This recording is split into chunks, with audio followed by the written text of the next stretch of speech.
శ్రీ గురుభ్యో నమః. శ్రీ మాత్రే నమః. దేవి భుజంగ స్తోత్రం.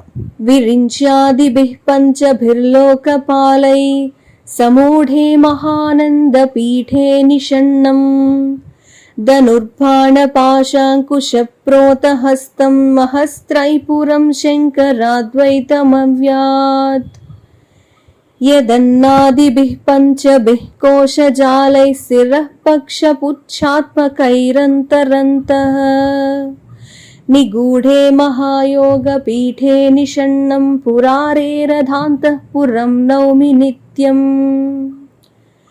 విరించాదిరూపైః ప్రపంచే విహృత్య స్వతంత్రా యదా స్వాత్మవిశ్రాంతిరేష తదా మానమాతృప్రమేయాతిరిక్తం పరానందమీడే భవాని త్వదీయం. వినోదాయ చైతన్యమేకం విభజ్య ద్విధా దేవి జీవः శివచ్చేతి నామ్నా శివస్యాపి జీవత్వమాపాదయంతి పునర్జీవమేనం శివం వా కరోషి.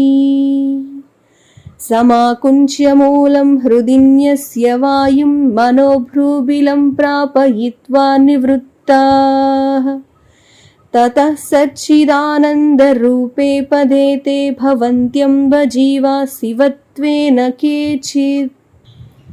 శరీరేతి కష్టే రిపౌ పుత్రవర్గే సదా భీతిమూలే కలత్రే ధనే వా న కశ్చిద్విరజ్యత్యహో దేవి చిత్రం కథం త్వత్కటాక్షం వినా తత్వబోధః.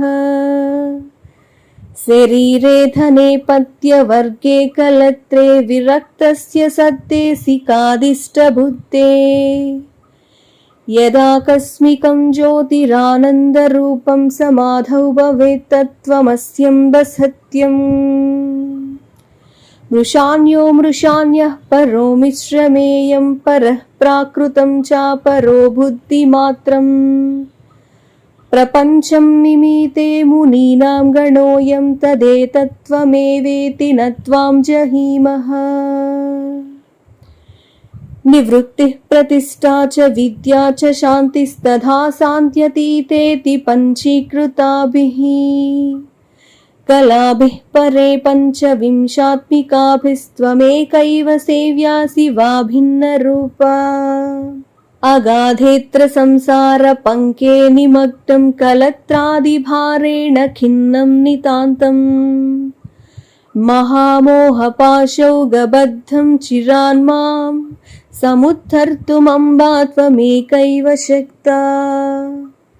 సమారభ్య మూలం గతో బ్రహ్మచక్రం భవద్దివ్యచక్రేశ్వరీ ధామ భాజః మహాకాలమాత్మానమామృష్య లోకం విదేత్సే కృతం వా స్థితిం వా మహేషి. గణేశైర్గహైరంబ నక్షత్ర పంక్త్యా తథా యోగినీరాసి పీఠైరభిన్నం మహాకాలమాత్మానమామృష్య లోకం విధత్సే కృతిం వా స్థితిం వా మహేషి. లసత్తారహారామతిస్వచ్ఛచేలాం వహంతీం కరే పుస్తకం చాక్షమాలాం శరచ్చంద్రకోటిప్రభాభాసురాం త్వాం సకృద్భావయన్ భారతీ వల్లభః స్యాత్. సముద్యత్సహస్రార్కబింబాభవక్త్రాం స్వభాసైకసింధూరితాజాండకోటిం ధనుర్బాణపాశాంకుశాన్ ధారయంతీం స్మరంతః స్మరం వాపి సమ్మోహమేయః.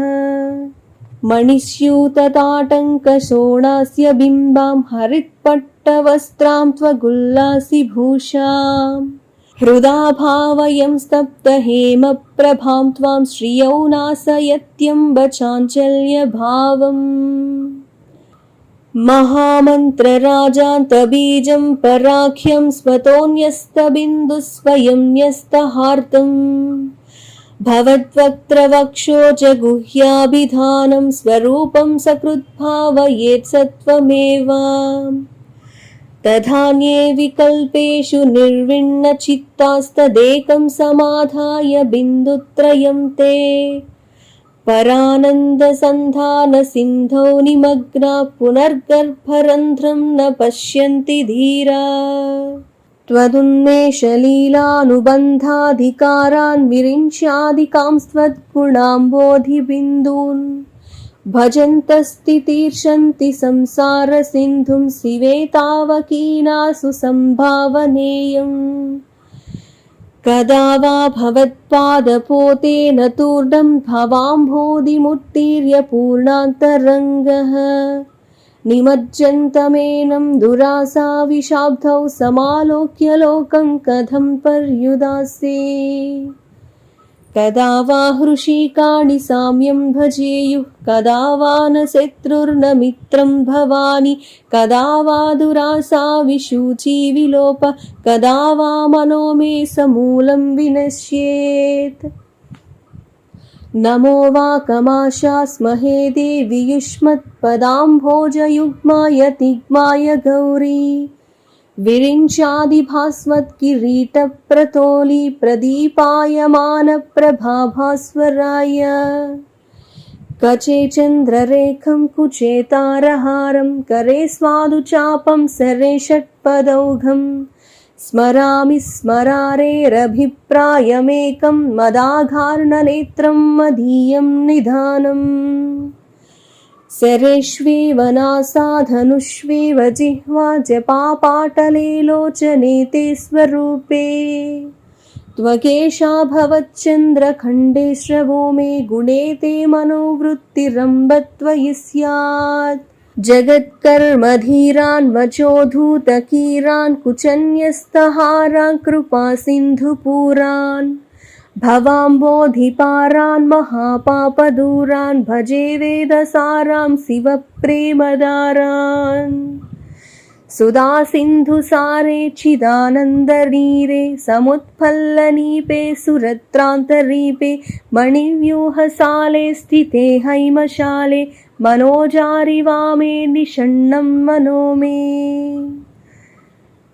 दृगन्ते विलोला सुगन्धीषु माला प्रपञ्चेन्द्रजाला विपत्सिन्धुकूला मुनिस्वान्तशाला नमल्लोकपाला हृदि प्रेमलोलामृतस्वादुलीला जगज्जालमेतत्त्वयैवाम्ब सृष्टं त्वमेवाद्ययासीन्द्रियैरर्धजालम् त्वमेकैव कर्त्री त्वमेकैव भोक्त्री न मे पुण्यपापे न मे बन्धमोक्षौ इति प्रेमभारेण किञ्चिन्मयोक्तं न बुद्ध्वैव तत्त्वं मदीयं त्वदीयं विनोदाय बालस्य मौर्ख्यं हि मातस्तदेतत्प्रलापस्तुतिं मे गृहाण इति देवी भुजङ्गस्तोत्रम्।